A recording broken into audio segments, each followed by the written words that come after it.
Bueno, vamos a continuar hablando de Venezuela y a poner en contexto, explicar un poco todo lo que está sucediendo en el país. Queremos, por supuesto, que participe con sus opiniones, que se haga parte de esta comunidad a través de nuestras cuentas de redes sociales. Y nuestra pregunta del día: ¿cree usted que es posible una salida diplomática al conflicto en Venezuela sin elecciones generales? Les recordamos nuestras cuentas en redes sociales. En Facebook estamos como Realidades en Contexto y en Twitter pueden escribir a mi cuenta @mreginacnn.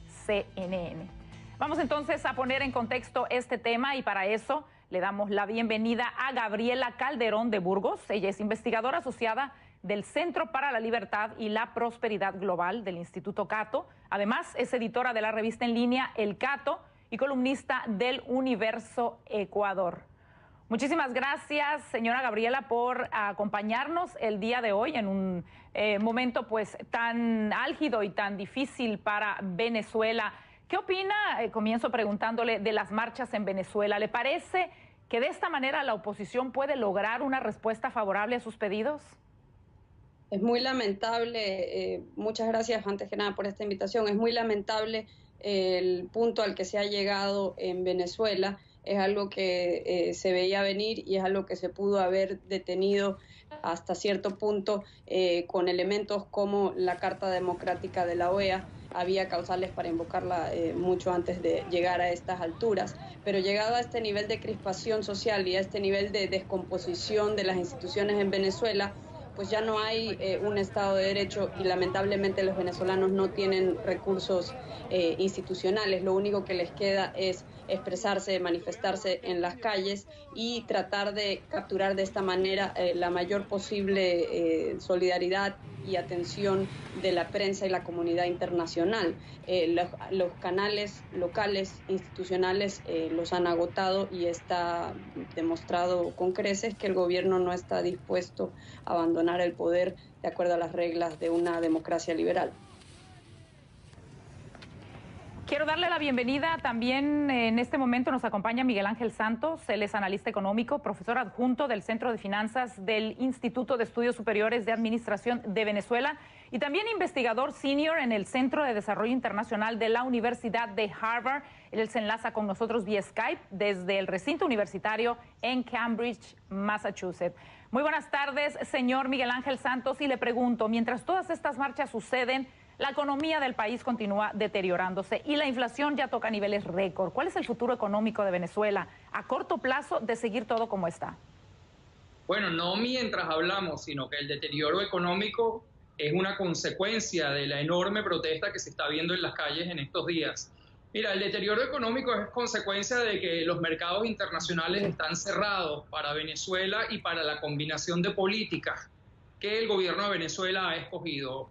La revolución y el gobierno de Hugo Chávez no solamente se despalillaron la bonanza petrolera más larga, sino que multiplicaron la deuda por 6 en un periodo de 7 u 8 años. Entonces, llegados a hoy, con los precios del petróleo más bajos, los mercados internacionales están efectivamente cerrados para Venezuela, que tiene que pagar una enorme cantidad de dinero en servicio de deuda y lo que le queda lo utiliza para importar y como consecuencia de eso las importaciones por persona han caído 75% en los últimos 4 años y lamentablemente Venezuela no tiene capacidad productiva para sustituir esas importaciones porque esa capacidad destructiva fue perseguida, expropiada y nacionalizada. Gabriela, una de las exigencias de la oposición son las elecciones generales, pero el diputado oficialista Diosdado Cabello negó categóricamente, sin lugar a dudas, que estas se vayan a realizar. ¿Hay lugar todavía en Venezuela para el diálogo? Sobre todo después de afirmar también que el único partido legitimado es el PSV. El problema es que el régimen ha perdido todo tipo de credibilidad en cuanto a la vía del diálogo. Muchas veces se ha planteado durante los últimos años y eso lo único que ha logrado es comprarle tiempo y la situación ha seguido empeorando. La situación de la inflación es crítica. De hecho, el régimen ha logrado la notoria distinción de ingresar en la tabla mundial de hiperinflaciones a fines del año pasado. La inflación anual actualmente en Venezuela es de 314% según Steve Hanke de la Universidad de Johns Hopkins. Entonces es un problema sumamente urgente y la cuestión del diálogo ha sido utilizada en distintas ocasiones por el régimen de Maduro para básicamente darle largas al asunto y seguir postergando cualquier elección. Digamos, no parecen estar dispuestos a abandonar el poder de ninguna manera, y no solo eso, sino que la oposición exige que las elecciones se hagan con un nuevo Consejo Nacional Electoral, y yo creo que eso es muy difícil de aceptar para el régimen. Miguel Ángel Santos, a nivel económico, ¿qué papel está jugando Rusia y China con respecto a Venezuela y cuánto más podrá continuar esta situación?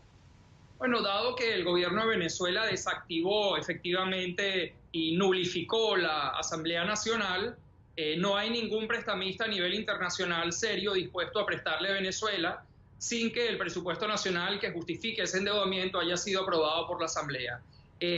Rusia y China, en menor medida que Rusia, han estado dispuestos a mantenerle una línea de oxígeno al gobierno venezolano, invirtiendo en activos y tomando acciones de compañías venezolanas como colateral de préstamos cuyas tasas de interés y términos se desconocen completamente, ignorando por completo el hecho de que estas operaciones no carecen de toda institucionalidad porque no han pasado por la Asamblea. Han jugado un rol importante. En el caso de China ha sido últimamente un rol de permitirle al gobierno venezolano que haga amortizaciones más lentas. La participación de Rusia de octubre para acá ha sido mucho más activa y está orientada como una apuesta geopolítica a mantener una línea de oxígeno con el gobierno venezolano, independientemente de que el gobierno haya arrasado todo vestigio de institucionalidad dentro de Venezuela. Gabriela Calderón de Burgos y Miguel Ángel Santos, muchísimas gracias por haber participado el día de hoy aquí en Realidades en Contexto. Que tengan muy buena tarde. Muchas gracias. Buenas tardes.